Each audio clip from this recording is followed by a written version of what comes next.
Hi friends, இது part 3 எடுத்துக்கோங்க இந்த வீடியோவை. அதுக்கப்புறம் இதில் முழுக்க இது என்னோடய அனுபவத்தை தான் நான் சொல்லிகிட்ருக்கேன். இது எல்லாருமே விவசாயிங்க கஷ்டப்படுறது தான் இதில் வந்து எனக்கு புதுசாக இருக்குது. அதை தான் நான் சொல்லிகிட்ருக்கேன்.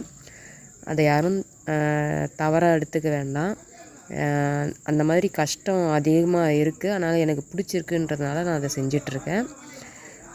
வாங்க பார்க்கலாம்.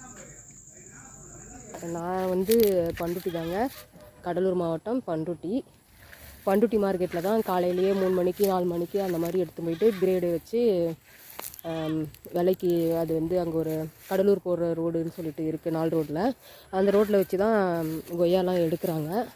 அந்த மாதிரி தான் நானும் எங்கள் பெரியப்பா சொன்னாருன்னு சொல்லிட்டு அங்கே தான் எடுத்து போயிட்டு போடுறதுக்காக போனேன். ஃபஸ்ட்டு டைம் போன வாரம் போனபோது எங்களுக்கு வந்து நாங்கள் போனதே ஒரு 6 மணிக்கு தான் போனோம். சரி, அதனால தான் விலை கம்மியாக போகுதுன்னு நினச்சிட்டு பெரிய பொட்டியே 400 ரூபாய்க்கு எடுத்தாங்க. 400 ரூபான்றது எங்களுக்கே, நாங்கள் கொஞ்ச நேரம் வேண்டாம் கொடுக்க வேணான்லாம் மாதிரி யோசிச்சுட்டு, வேண்டாம் இந்த விலைக்கு கொடுக்கவே வேண்டாம் அப்படின்னு சொல்லிட்டு நின்றுட்டு இருந்தேன்.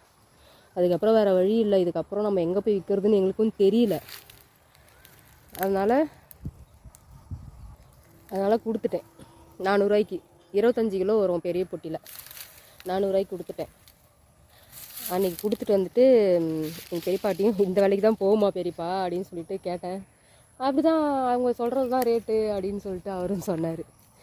எனக்கு இது பண்ணவே, நம்ம லேட்டாக போனதால விலை கம்மியாகுமே. இப்போ கோயம்பேடு மார்க்கெட்லாம் கூட லேட்டாக போனாக்கா, ஒரு 7 மணிக்கு அது மாதிரி போனாக்கா ரேட்டு கம்மியாக போகும் இல்லையா, அந்த மாதிரி நினச்சிட்டு தான் நானும், சரி நம்ம லேட்டாக வந்ததுனால தான் அந்த